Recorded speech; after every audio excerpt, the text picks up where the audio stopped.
of the major sponsors of Mutya ng Pilipinas, and yung mga products na i-highlight namin. Same with last year, we have the Lux Slim products.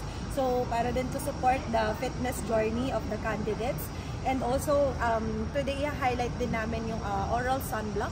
Kasi right now, sunscreen talaga, hindi na enough yung mga topical na pinapahid na lang. So, we wanna introduce also a way to protect our skin under the sun. So, it's an oral sunblock, the Beauty Tox Lana.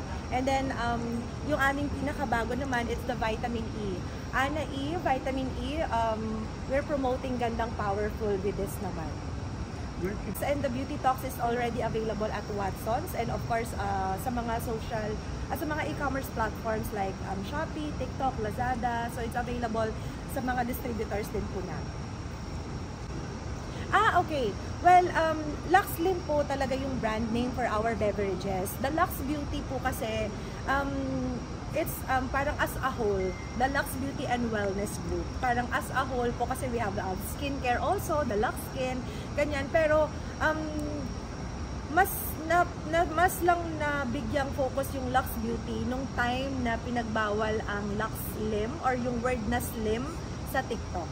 So that is why we created packaging na Lux Beauty yung nakasulat instead na Lux Slim.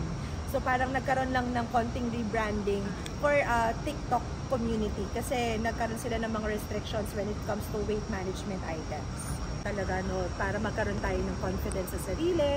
So ako ang advice ko, just be true to yourself. Huwag kayong magpanggap kasi mas mahirap yan. Mas hindi mo mailalabas yung kumpiyansa mo sa sarili if parang pinifake mo yung pagkatao mo or pinipilit mo na maging ganito ka kahit hindi naman. So just be true to yourself. Iakma mo lang din yung mga bagay like yung kilos mo sa bawat sitwasyon, and eventually matututunan nyo yan. Pero yung pagpapakatotoo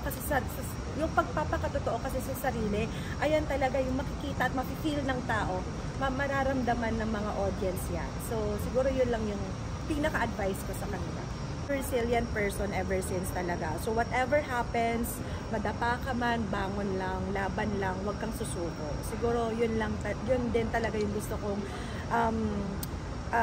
iparating sa mga tao, since marami rin talagang nakasubaybay at nakasuporta sa atin. Nakita po nila yung mga struggles natin in life, yung mga pressures also, yung mga scams na naranasan natin, ang dami na nating mga pagsubok na pinagdaanan, pero hindi tayo tumigil. Talagang nagsumikap pa rin tayo para maabot natin kung nasan man po tayo ngayon.